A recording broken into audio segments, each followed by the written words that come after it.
हाँ चलो ठीक है। तो हम ये कह रहे थे, चलो इधर देखो सब लोग, हम ये कह रहे थे इसके पहले हम लोगों ने क्या क्या टॉपिक खत्म कर लिया, पहले बताओ। इसके पहले हम लोगों ने क्या टॉपिक खत्म किया, क्या क्या खत्म किया, रोशनी बताओ।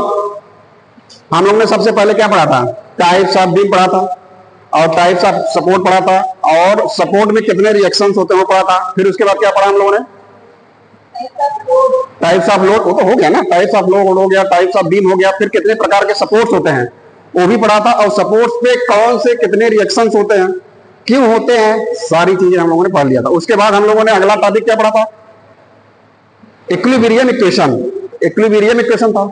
इक्विलिब्रियम इक्वेशन में हम लोगों ने क्या किया था, हम लोगों ने बीम के क्वेश्चन सॉल्व किए थे। और बीम के क्वेश्चन में सॉल्व करने का मतलब ये हुआ कि फाइंड आउट रिएक्शन, क्यों, फाइंड आउट रिएक्शन था। उसमें हम लोगों ने बहुत सारे क्वेश्चन सॉल्व किए थे, और उसी इक्विलिब्रियम इक्वेशन से हम लोगों ने सॉल्व किया था कुछ लैमिस थ्योरम भी पढ़ा हमने, पैरेललोग्राम थ्योरम पढ़ा, उससे रिगार्डिंग बहुत सारे क्वेश्चन हम लोगों ने सॉल्व कर लिए थे हैं। और फिर हम लोगों ने कुछ स्फेरिकल प्रॉब्लम को भी हम लोगों ने देखा था, जो कि मैकेनिक्स में, जो कि हमारा क्या हुआ, लामी थ्योरम पे बेस था, और किस पे बेस था, इक्विलिब्रियम इक्वेशन पे बेस था। तो ये भी हम लोगों ने उस स्फेरिकल प्रॉब्लम को दो तरीके से हम लोगों ने देखा था। लामी थ्योरम से क्वेश्चन सॉल्व कर लिए थे, और किससे सॉल्व किए थे, इक्विलिब्रियम इक्वेशन को अप्लाई करके भी हम लोगों ने सॉल्व कर लिया था। ठीक है। उसके बाद हम लोगों ने कहां पे आए, एक्चुअली मैं ओवरव्यू इसलिए कर रहा हूं क्योंकि कुछ जो नॉन अटेंडिंग जो हमारे स्टूडेंट है उनको भी पता चल रहा है कि हम लोगों ने क्या क्या हम पढ़ाई कर चुके हैं, हमारे स्टूडेंट क्या क्या पढ़ चुके हैं। ठीक। अब अगली बात हम ये कह रहे हैं कि अगला टॉपिक हमारा था फ्रिक्शन। फ्रिक्शन भी हम लोगों ने बहुत अच्छे से खत्म कर लिया था, किया था फ्रिक्शन। फ्रिक्शन पे नॉर्मल फ्रिक्शन हम लोगों ने, नॉर्मल फ्रिक्शन पे भी क्वेश्चन बहुत सारे लगाए थे। फिर उसके बाद हम लोगों ने एप्लीकेशन ऑफ फ्रिक्शन पढ़ा था।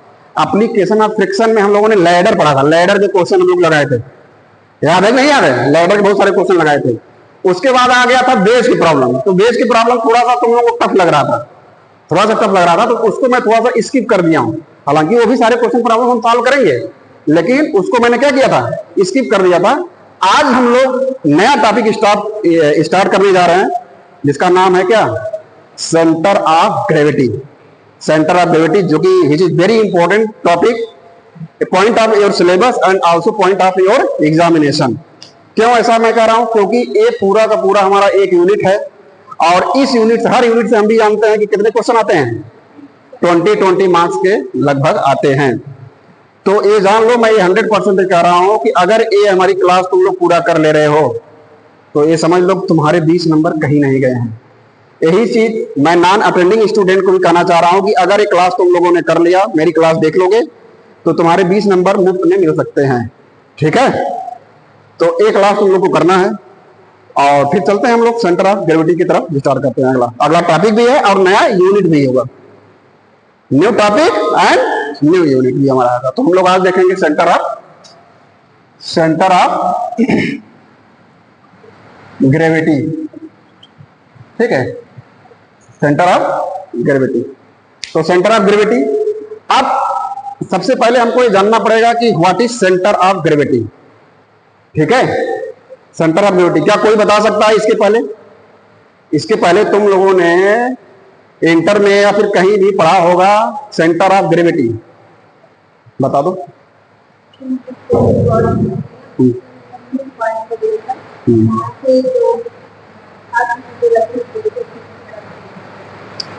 और कोई बताओ।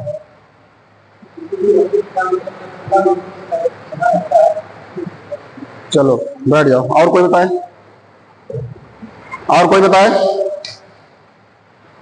राजभर तुम अपने आप को मतलब कि गिल्टी मत फील करना, मैं तुम्हारे बारे में सब जान चुका हूं, तुम्हारी गलती नहीं थी। ठीक है, तो ऐसी कोई बात नहीं है, क्योंकि मैंने ऑब्जर्व किया, बहुत सारी पता लगाया, उसमें तुम थे नहीं, लेकिन हाँ तुम थे, थोड़ा सा तुम लोगों को उनका साथ नहीं देना चाहिए था।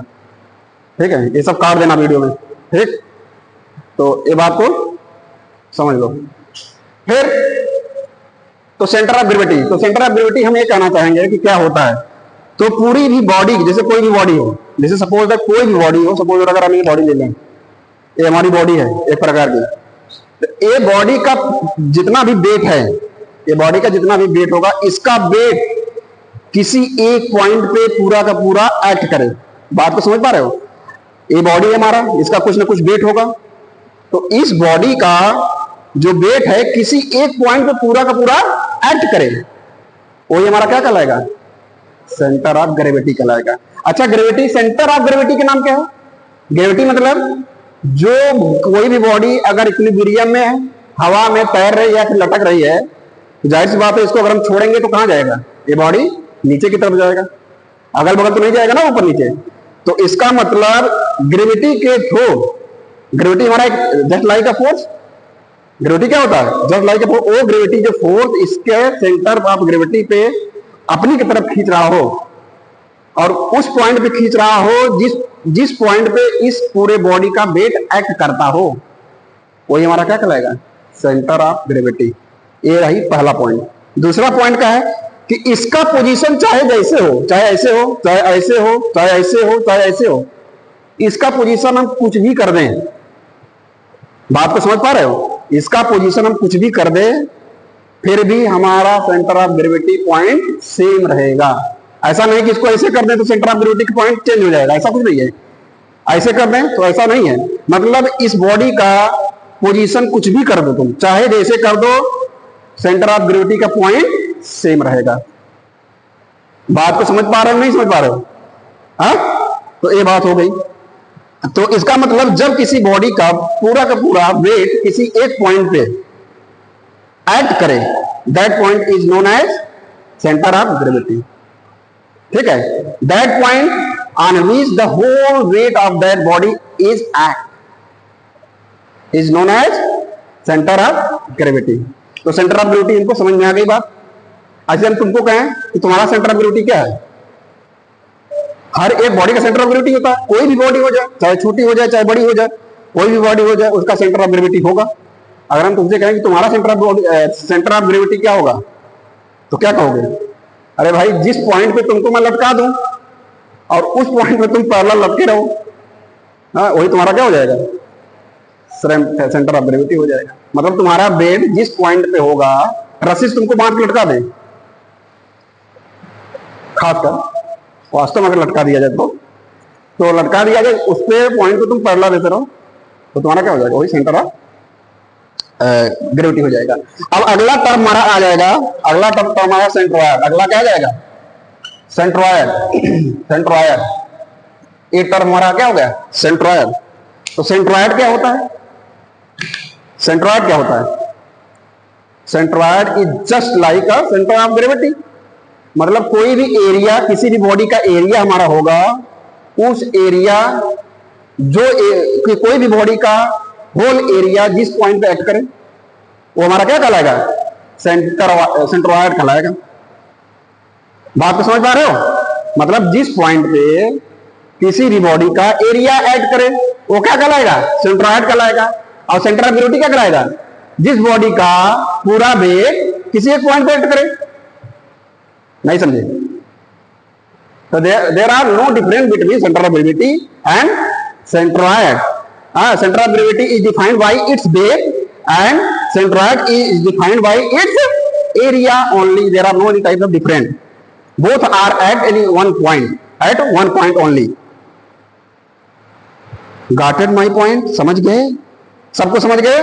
तो सेंट्रोइड और सेंटर ऑफ ग्रेविटी में कोई अंतर नहीं है, बस इसका कहने का तरीका अलग अलग है। तो बात, हाँ, नहीं, मतलब वो एरिया पर डिपेंड करता है।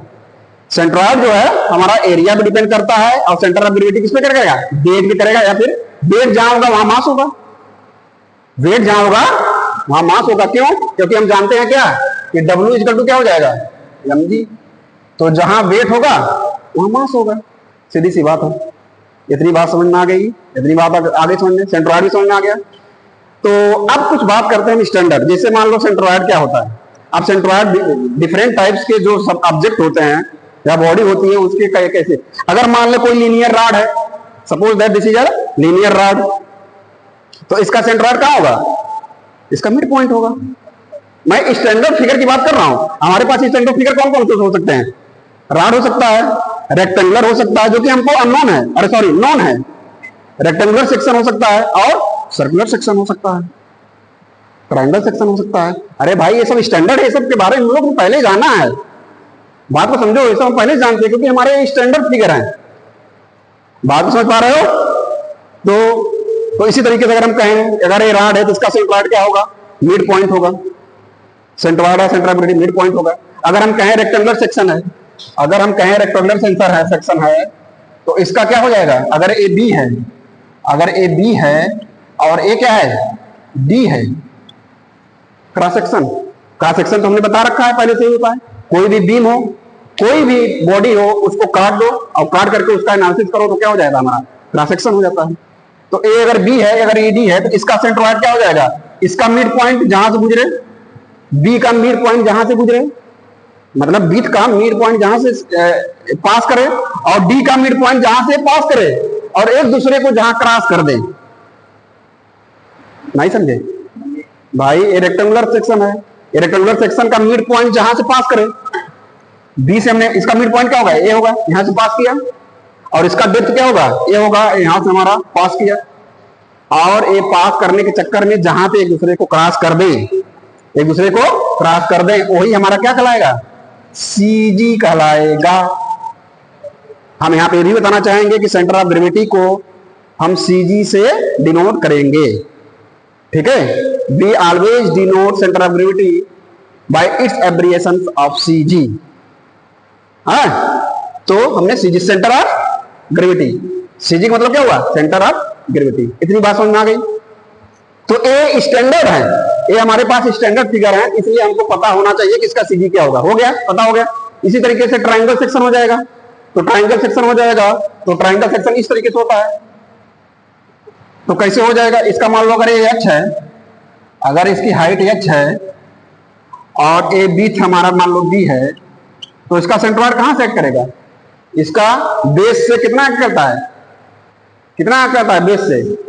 1/3 इंटू एच करता है। 1/3 इंटू एच मतलब 1/3 इंटू एच यहां से होता है। होता है नहीं होता है? और इधर से बात करेंगे वर्टेक्स से, वर्टेक्स मतलब इस तरीके से, ऐसे अगर बात करेंगे तो कैसे हो जाएगा बताओ? अगर यहां से हम बात करें तो यहां से अगर ये हाइट है, एच है, तो ये कहां से एक्ट करेगा बताओ? यहां से करेगा 3/2, 3/2 इंटू एच पे करेगा। करेगा नहीं करेगा? तो वर्टेक्स हमारा 3/2 इंटू एच, और बेस से क्या करेगा? इसका सीजी कहां करेगा? करेगा।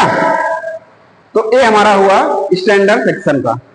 ये कैसे करेगा, ये कहां से फार्मूला, कहां से करेगा, क्यों करेगा, ये सारी चीजें आगे जब हम पर्टिकुलर फिगर लेकर के जब हम लोग समझेंगे, ठीक है, तो वहां पे और ज्यादा क्लियर हो जाएगा। तो आज यहाँ पे यहीं तक पहले अभी फिलहाल के लिए यहां तक ये समझते रहो या जानते रहो, ठीक है, कि इसका सीजी ये हो गया। इसका सीजी कहां से करेगा? इतने दूर पे करेगा। इसका अगर इस तरीके से रखा है तो बेस के अराउंड रखा है, तो फिर वर्टेक्स के हिसाब से रखा है तो कितने दूरी पे एक्ट करेगा? केवल हम दूरी देख रहे हैं कि सीजी इतने दूर पे एक्ट करेगा। अब ये बात समझ में आई नहीं आई? इतनी बात समझ में आ गई? अब अगला टॉपिक हमारा ये होगा कि सेंट्रोइड ज्ञात करने के कितने मेथड हो सकते हैं, ठीक है? To find out the centroid how many method we have, तो there are two method, there are two method. तो वो दोनों मेथड हम देख लेते हैं, वो दोनों मेथड को हम देख लेते हैं। तो पहला मेथड हमारा होता है सेंट्रोइड। हमारे पास दो मेथड है। कौन कौन से मेथड है? पहला centroid, centroid of plane figure, of plane figure, plane figure, of plane figure by moment, by moment method, by moment method. बात समझ में आई? ये पहला मेथड होगा हमारा, जो कि इसी मेथड से तुम लोग सारे क्वेश्चन को सॉल्व करना है। You have to solve all this question और all the problem regarding your centre of gravity by the help of this method only, which are given in your syllabus. समझ गए? तो दूसरा मेथड हमारा क्या हो जाएगा? Centroid, centroid of plane figure by integration method. बात समझ गए? तो हमारे पास दो मेथड हैं, ये लिखते जाओ तुम लोग, सब लिखते जाओ इसको, ठीक है। दो मेथड हैं जिसमें से अब हम लोग क्या पढ़ेंगे, ये जो हमारा पहला मेथड होगा इसी को हम लोग पढ़ेंगे। Write down. मेथड क्या हो जाएगा, centroid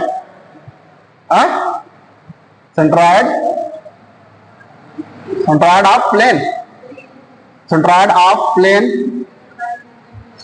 figure by moment method. ये हमारा मेथड है, ये हमारा है, ठीक। चलो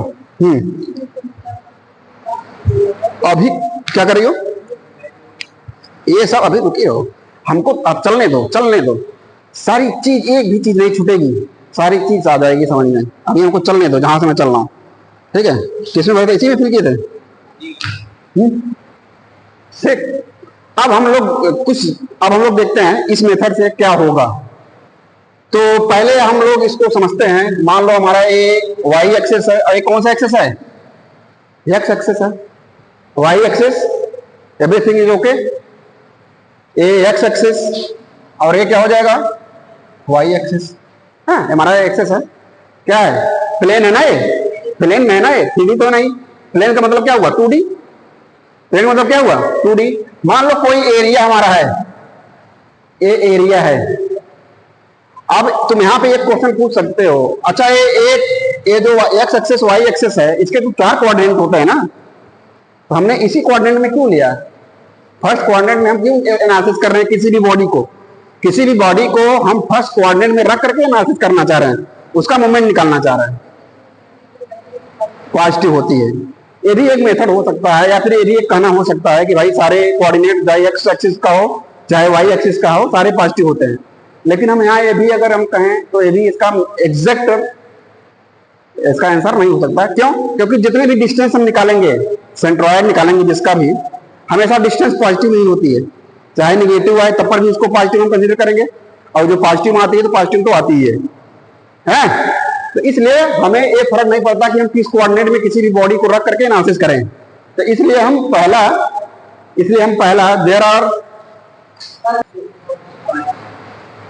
तो समझ गए।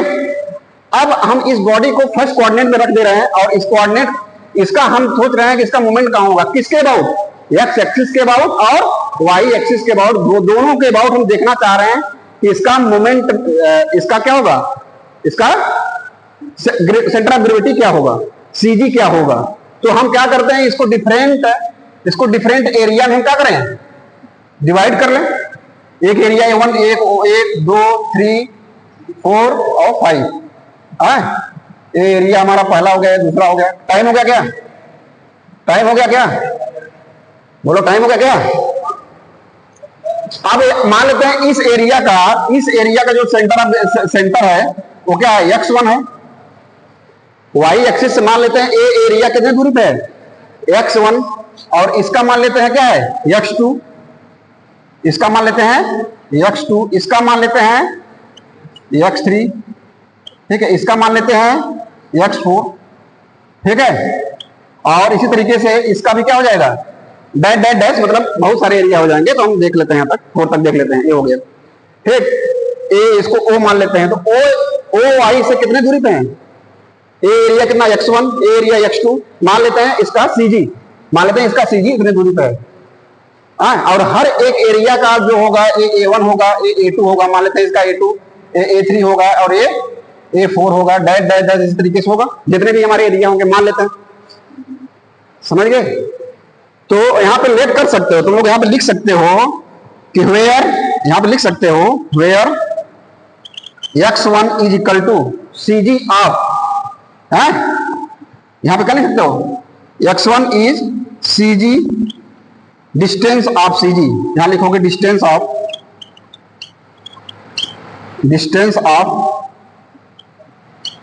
CG, distance of CG of area A1, of area of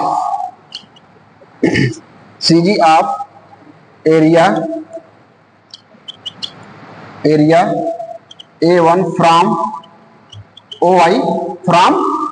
OI इसी सिमिलरली x2 डैश डैश, इसी तरीके से x3 डैश डैश तुम लोग लिख लो, x4 डैश डैश डैश, ठीक, इसी तरीके से लिख सकते हो। हो गया सबका? अरे लिख लेना बाद में, पहले एक लिख लो उसको बाद लिख लेना, x2 x3 x4 बाद में लिख लेना अपना। आगे चलते हैं। टाइम क्या हुआ? अच्छा ठीक है, चलते हैं करते हैं। अब जिस तरीके से हमने इस टोटल एरिया को हमने डिफरेंट एरिया में डिवाइड कर लिया, और डिफरेंट एरिया को छोटे छोटे मतलब, और छोटा छोटा एरिया हमने देख लिया कि OI से कितने दूर पे है कि नहीं? तो हमने देख लिया ये भी कितने दूर पे है। तो भाई इस पूरे बॉडी का एरिया एक होगा कैपिटल ए, होगा नहीं होगा? Total area. अरे इसी नहीं समझे? वेयर और A1 अगर ये टोटल ए है तो A बराबर क्या हो जाएगा? A1 plus A2 plus A3 plus A4, होगा नहीं होगा? बोलो। और इस टोटल एरिया का सीधी यहां से x के डिस्टेंस से x बार कहीं ना कहीं होगा, मान लेते हैं यहाँ पे। जिस तरीके से छोटे छोटे का x1 था, x2 था, x3 था, इसी तरीके से इस टोटल बॉडी का एक सीजी होगा जो x, जिसको हम x बार बोलेंगे टोटल। ये हो गया। तो ये बताओ ये छोटे छोटे जो एरिया हैं इनके मूवमेंट क्या होंगे? सभी का मूवमेंट क्या होगा? मूवमेंट इक्वल टू क्या होता है?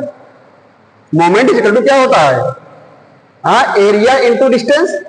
अगर मोमेंट की बात करें हम तो एरिया इंटू डिस्टेंस, तो एरिया इंटू डिस्टेंस। सभी की बात करें तो क्या हो जाएगा? यहाँ पे सभी की बात करें, अगर मोमेंट हम लें, अगर हम मोमेंट की बात करें, ऑल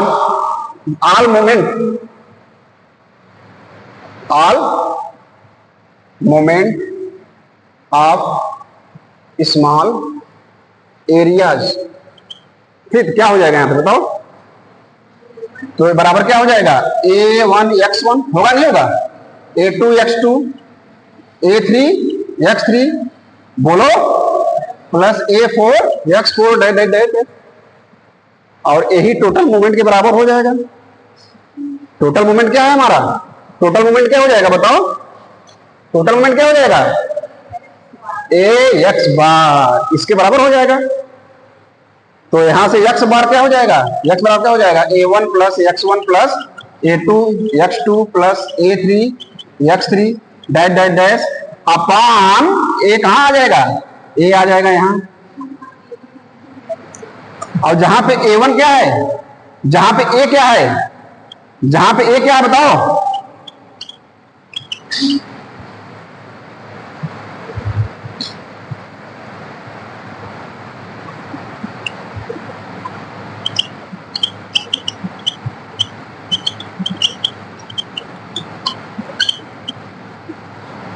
इसके स्थान क्या ले सकते हो? A1 plus A2 plus A3 plus A4 dash dash dash. बात को समझ में आई कि नहीं आई?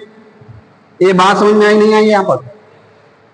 तो यही फार्मूला हमारा है x बार निकालने का, कि यहां से कितने दूरी पर इस बॉडी का सेंटर ऑफ ग्रेविटी होगा। बात समझ गए? हम जब क्वेश्चन लगाएंगे तो वहां पे बहुत आसानी से हम लोग क्वेश्चन को सॉल्व कर लेंगे, बहुत आसानी से क्वेश्चन। तो यहाँ पे मैं नॉन अटेंडिंग स्टूडेंट से मैं कहना चाह रहा हूँ कि जितने भी क्लासेस होंगी रिगार्डिंग इंजीनियरिंग मैकेनिक्स या सर्वेइंग की जितनी भी क्लासेस होंगी, सारे आप लोगों को रिकॉर्डेड क्लास मिल जाएंगी। और आप लोग को बस क्या करना है कि जितने भी हम क्लासेस को हम लिंक भेज देंगे ग्रुप में, उसको आप लोगों को वहां से पूरा देख सकते हो। रोज डेली का डेली लेक्चर हमारा जो लाइव होगा। This is Shiva Narayan from civil department. All the course subjected which is taught by me. Suppose that in third semester I will teach you engineering mechanics and engineering surveying and geomatics. इसी तरीके से सारे semester में जितने भी classes होंगी मेरी, या फिर कोर्स सब्जेक्ट से रिगार्डिंग जितने भी क्लासेस होंगी, वो सारे यहाँ पे लाइव हम लोग लेंगे यहाँ पे, और ये रिकॉर्डेड क्लासेस आप लोग को मिल जाएगी। क्लास में क्या हो रहा है, क्या नहीं, कितना पढ़ना है, कितना नहीं, कैसे सिलेबस को कवर करना है, कितना पढ़ना है, वो सारी चीजें आपको इस क्लासेस से सारी मिलती जाएंगी। और साथ में ये जितने भी वीडियो हमारे लेक्चर रहेंगे, इसके रिगार्डिंग पूरे PDF भी मिल जाएंगे। PDF में सारे नोट्स रहेंगे, यहाँ पे सारा मैं डिटेल यहाँ पे करूंगा, सारी चीजें मैं यहाँ पे एक्सप्लेन करूंगा और उससे रिगार्डिंग पीडीएफ भी सभी प्रोवाइड हो जाएंगे। तो इसलिए कोई दिक्कत नहीं होने वाली है सेमेस्टर में। आप लोग बस यहाँ पे मेरी क्लास को बस देखते रहिए। हो गया? अच्छा, अब एक्स बार जब निकल गया तो सिमिलरली क्या हो जाएगा, वाई बार भी आ जाएगा। और वो वाई बार जब निकालने के लिए करेंगे तो वाई का मतलब क्या? अच्छा, वाई से जब इस डायरेक्शन में हम जा रहे हैं तो क्या जा रहे हैं, हॉरिजॉन्टल जा रहे हैं। अरे भाई, इस वाई एक्स के डायरेक्शन से इसका जो डिस्टेंस हम देख रहे हैं x1, x2, x3, x4, ये हॉरिजॉन्टल डायरेक्शन में जा रहे हैं, इसलिए x बार किसके एलान में जा रहे हैं, x के एलान, इसलिए x1, x2, x3। इसी तरीके से जब हम नीचे से मतलब इसके अबाउट जब देखेंगे, अभी जो हम लोगों ने x बार को निकाला वैल्यू, वो हमारा किसके अबाउट था, वो y के अबाउट था। सिमिलरली जब वो x के अबाउट निकालेंगे तो हमारा जो डिस्टेंस हो जाएगा वो y1, y2, y3 हो जाएगा। बात को समझ पा रहे हो भाई? यहाँ अभी तो मैं इस x के अबाउट निकाला मोमेंट, अब इसके अबाउट जब निकालेंगे तो हमारा ये y1 हो जाएगा, ये y2 हो जाएगा, ये y3 हो जाएगा, y4 हो जाएगा। तो यहाँ पे कुछ नहीं, यहाँ पे y बार बराबर क्या हो जाएगा, a1 y1 हो जाएगा, बोलो, a2 y2 हो जाएगा, a3 y3 हो जाएगा, डैश चलता जाएगा और अपान हो जाएगा वही same a1 plus a2 plus a3 dash. बताओ, ये बात समझ में आ गई? यही दो फार्मूला तुम्हारा सेंटर ऑफ ग्रेविटी को क्या कर देगा, समाप्त कर देगा। ठीक, यही दो फार्मूले तुम्हारे सेंटर ऑफ ग्रेविटी को क्या कर देंगे, समाप्त कर देंगे और तुमको अच्छा खासा नंबर दे देंगे। समझ गए बात को? एनी डाउट सो फार? नहीं लूंगा। तो हमारे पास दो वर्ड हैं, एक होगा क्योंकि वो बहुत ही रिलेट करता है हमारे सेंटर ऑफ ग्रेविटी से, हमारा रिलेट करता है। दो वर्ड, एक होता है सिमेट्रिक और एक होता है एसिमेट्रिक। एक हमारा दो वर्ड। तो पहला वर्ड हमारा हो जाएगा symmetric. Very important, there are two words, इसको समझना बहुत जरूरी है। अगर ये समझ में आ गया तो सेंटर ऑफ ग्रेविटी बहुत ही और आसान हो जाएगा, जो कि हम लोग ये नहीं समझ पाते। ठीक है, सिमेट्रिक और दूसरा वर्ड क्या हो जाएगा, एसिमेट्रिक। ये दो वर्ड हैं। अब एसिमेट्रिक असिमेट्रिक क्या होगा,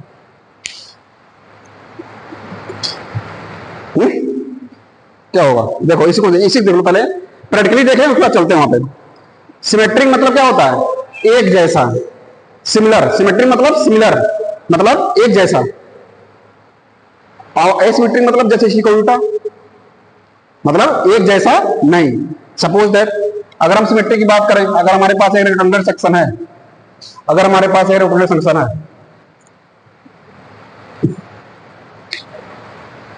इसके कितने एक्सिस हैं, 2D में है, तो 2D में होगा तो there are two axis only, X axis and Y axis. अगर हम एक्सिस की बात करें तो अगर एक्स एक्सिस की बात करें तो अगर इसको आधे पर से इसको क्रॉस कर दें, काट दें, आधे पर से काट कर दें, तो आधा एरिया नीचे हो गया और सेम आधा एरिया ऊपर हो गया। ये पहला, ये दूसरा। तो ये क्या हो गया, दोनों एरिया क्या हो गए, सिमेट्रिक हो गए। बात को समझ गए? दैट सेक्शन या that cross section which divide that body, its body या that body separate same area, तो हमारा क्या कहलाएगा, सिमेट्रिक कहलाएगा। हमारा एक कोई क्रॉस सेक्शन है, कोई क्रॉस किया या फिर कोई सेक्शन है, वो लाइन जो किसी बॉडी को सेम पे काट दे और काटने के बाद जो दो एरिया पे काटा गया वो दोनों एरिया सेम बराबर हो, तो हमारा क्या कहलाएगा, सिमेट्रिक सेक्शन कहलाएगा।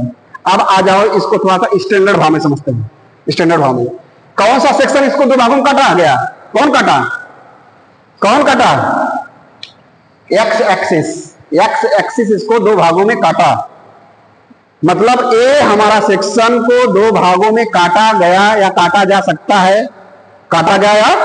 सकता है बाई इट्स एक्स एक्सिस और वाई एक्सिस। तो एक्स एक्सिस के अबाउट हमने दो एरिया में बराबर काट दिया, तो हमारा हो गया सिमेट्रिक। लेकिन किसके अबाउट सिमेट्रिक, एक्स एक्सिस के सिमेट्रिक। बात को समझ पाए? एक्स एक्सिस के अबाउट ए सिमेट्रिक है। एक्स एक्सिस इसको काट दिया, दो बराबर भागों में काट दिया, तो ये किसके अबाउट सिमेट्रिक हो गया? X axis. अब लो, ये क्या है? Y axis. अब वाई एक्सिस देखो, अब इधर इसकी बात करें तो ए पूरा का पूरा हिस्सा और ए इधर का दोनों बराबर है ना, तो इसका मतलब द गिवन बॉडी या गिवन एरिया या गिवन क्रॉस सेक्शन एरिया या फिर given area which is divided by same area in same area by its two axis x axis and y axis। मतलब x axis के about symmetric है और y axis के about भी symmetric है। बात तो समझ गए? अगर x axis के सिमेट्रिक और ओ सेक्शन जो केवल x axis के अबाउट सिमेट्रिक होगा, इसका मतलब कि वो एरिया केवल x axis के अबाउट ही आधे आधे एरिया में बटा हुआ है, बांट सकता है। तो इसका मतलब जो हमारा ये सेक्शन है, बात को समझना, अगर ये सेक्शन हमारा दिया हुआ है तो कोई भी सेक्शन किसी भी एक्सिस के अबाउट सिमेट्रिक हो सकता है। या तो एक्स एक्सिस के अबाउट हो सकता है, या तो वाई एक्सिस के अबाउट सिमेट्रिक हो सकता है, या फिर दोनों के अबाउट सिमेट्रिक हो सकता है। बात तो समझ गए? मतलब कोई भी सेक्शन या तो एक्स एक्सिस के अबाउट सिमेट्रिक हो सकता है, या फिर वाई एक्सिस के सिमेट्रिक हो सकता है, या फिर दोनों को अबाउट सिमेट्रिक हो सकता है। तो ये हमारा जो गिवन एरिया है, ये किसके अबाउट सिमेट्रिक है? किसके अबाउट सिमेट्रिक है? एक्स और वाई दोनों के अबाउट सिमेट्रिक है। बात तो समझ गए? ठीक है। कुछ ऐसे एरिया होंगे जो किसी एक के अबाउट होंगे सिमेट्रिक, जैसे तो ये हमारा सिमेट्रिक है। इसको लिखोगे सिमेट्रिक अबाउट बोथ एक्सिस। बात समझ गए? Both axis that is X axis and Y axis. बात समझ गए? ये हमारा होगा सिमेट्रिक वाला। अब कुछ ऐसे एरिया होंगे जो किसी एक के अबाउट सिमेट्रिक होंगे, ऐसा भी एरिया होगा। ट्रायंगल सेक्शन ले लेते हैं, इसको अगर समझ गए तो सेंटर ऑफ ग्रेविटी जान लो, खत्म।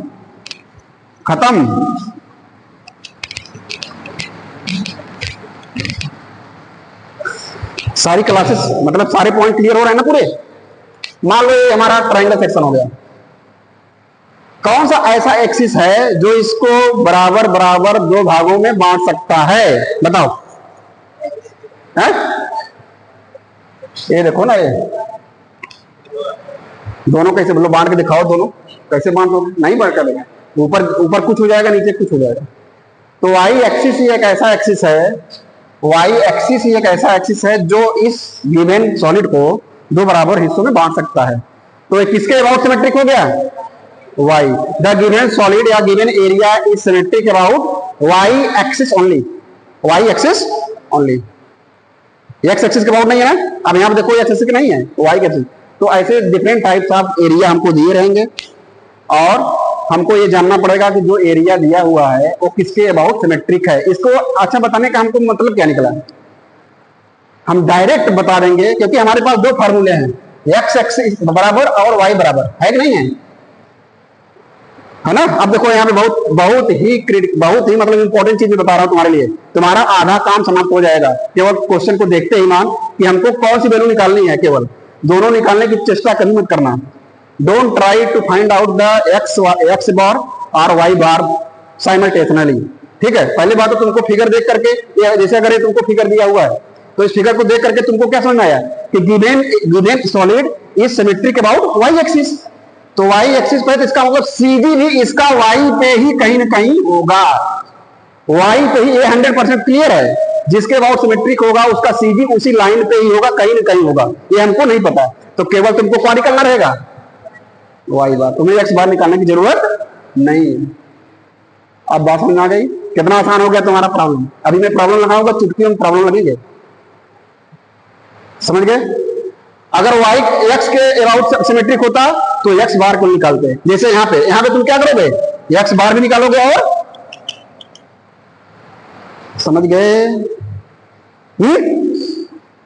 बात सुने? एकदम क्लियर हो गई। तो ये हमारा रहा सिमेट्रिक और एसिमेट्रिक का कॉन्सेप्ट, जो कि यहाँ पे मैं तुम लोगों को बाई फिगर यहाँ पे दिखा दिया। समझ आ गए?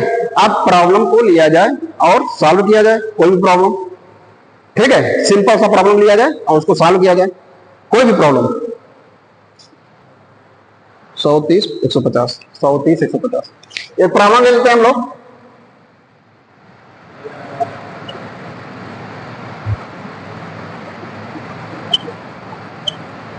एट्टी सेक्शन है, इसका थिकनेस 30 mm है, और ये 100 है, इसका विड्थ फ्लैंज 100 mm है, ठीक है। और ये पूरा यहां से दिया हुआ है 150 के, यहां से दिया हुआ है पूरा, यहां से ये पूरा यहां से दिया हुआ है 150 mm, ठीक है। ये प्रॉब्लम दिया हुआ है और कह रहा है हमसे कि फाइंड इट्स सेंट्रोइड। पहली बात तो तुमको देखते ही वहां तुमको ये समझ में आना चाहिए कि गिवन जो प्रॉब्लम है, गिवन जो फिगर है, हमारा किसके अबाउट सिमेट्रिक है, किसके अबाउट सिमेट्रिक है। अरे भाई देख के बता दो ना, इसके आधार काट दो, यहाँ पे कट जाएगा, काटा जा सकता है। मतलब कोई फिगर जिस एक्सिस के द्वारा आधे आधे में बांट दिया जा सके वो उसी के अबाउट सिमेट्रिक हो जाता है। तो हमारा वाई के अबाउट सिमेट्रिक है, वाई के अबाउट सिमेट्रिक है, तो इसका मतलब केवल हमको क्या फाइंड आउट करना है, वाई बार ओनली, वाई बार ओनली सिमेट्रिक करना है। तो मान लेते हैं इसको एरिया को 1 मान लो और इसको एरिया को 2 मान लो, इस एरिया को, और इसको पूरा का पूरा हमेशा किस कोऑर्डिनेट में हमको मानना है, फर्स्ट में, क्योंकि हमने बताया था ना कि कोई भी एरिया हमको दिया रहेगा उसको फर्स्ट कोऑर्डिनेट में रख करके हम लोग एनालिसिस कर लेंगे अपना। और क्यों कर लेंगे, क्यों फर्स्ट लेंगे, वो सारी बातें हो चुकी है। तो यहाँ पे ये पहला फिगर तुम्हारी you as this, you can consider this one is first and another second one is second.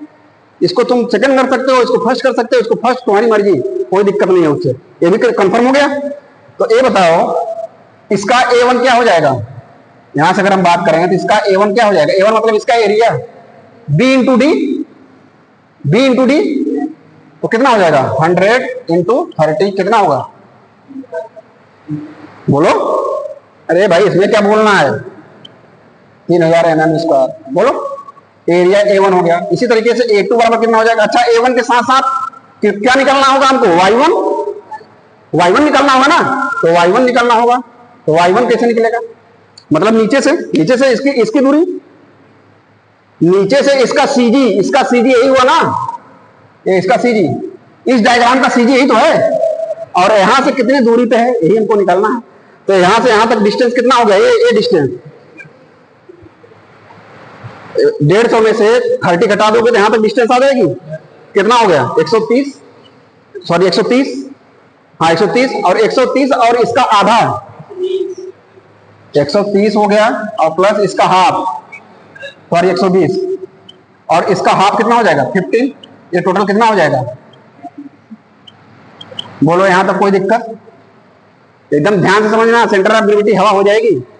और उसके बाद A2 क्या हो जाएगा, A2 मतलब इसका एरिया, तो इसका एरिया क्या हो जाएगा, ये भी 30 है, ये भी कितना है 30 mm है, इसका एरिया क्या हो जाएगा 120 इंटू 30, कितना होगा बाकी 36, बोलो। इसका Y2 क्या हो जाएगा, इसका Y2 क्या हो जाएगा, इसका I2 मतलब इसका आधा, तो ये यहां से यहां तक कितना है 130 और 120 का आधा 60। बात समझ में नहीं आई। अरे भाई इसका CG कितना हुआ, अलग अलग CG देखो ना, इसका CG कितना है, आधा इसका, तो ये हो गया। अब हमारे पास फार्मूला क्या है, हमारे पास y बार इक्वल टू क्या है, A1 Y1 plus A2 Y2 अपान A1 प्लस A2, दो ही तो है हमारे पास एरिया। अरे पहले देख लो, स्टॉप राइटिंग, पहले देख लो। तो A1 यहाँ वैल्यू, बस यहाँ फार्मूला वैल्यू रख दो ना। तो A1 की वैल्यू क्या है 3000 इंटू Y1 कितना है 135 प्लस A2 कितना है 36 इंटू ये कितना है 6 है 60 अपान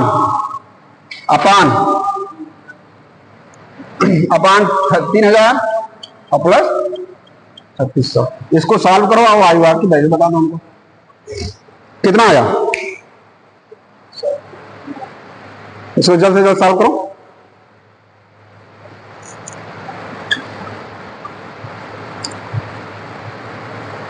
सॉल्व करो, बैठे क्यों हो तुम लोग? पहले सॉल्व करके बताओ।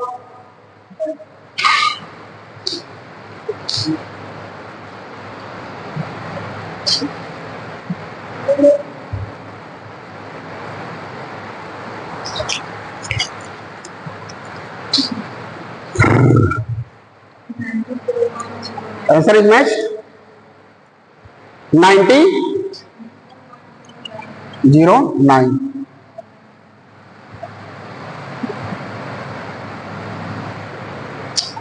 Any doubt so far? कितना आसान हो गया। अब अगर हम सिमेट्रिक और एसिमेट्रिक ना बताए होते तो तुम कंफ्यूज रहते, करे एक्स बार भी निकालना है, जो कि कोई मतलब नहीं है एक्स बार निकालना। एक्स बार तो जीरो है, एक्स बार तो जीरो है। Due to symmetric and asymmetric concept से एक्स बार क्या हो गया? जीरो। तो हम तुम्हारा टाइम बता दिए, तुम्हारे मन का कंफ्यूजन दूर कर दिए। समझ गए? तो ये तो रहा बहुत ही आसान, जो कि हमने आसान प्रॉब्लम से स्टार्टिंग की। धीरे धीरे हम लोग क्या करेंगे? कॉम्प्लेक्स की तरफ बढ़ते जाएंगे। और एक आध दो क्लास ये मैं बताना चाह रहा हूं कि सेंटर ऑफ ग्रेविटी 1 से 4 पार्ट या 3 पार्ट भी हो सकता है, तो कोई दिक्कत नहीं है, सारे प्रॉब्लम हम सॉल्व करेंगे। हर टाइप के प्रॉब्लम यहाँ पे सॉल्व किए जाएंगे, ठीक। तो हर टॉपिक से हमारे 3 से 4 पार्ट हो सकते हैं। तो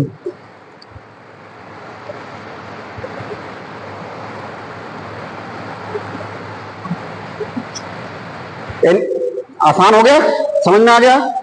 जितना हमने इसके पहले कॉन्सेप्ट पढ़ा वो उसको देखते हुए और एक प्रॉब्लम को हमने सॉल्व किया, हमारे साथ प्रॉब्लम कुछ भी नहीं बचा। Rahul, are you feeling any doubt regarding this problem?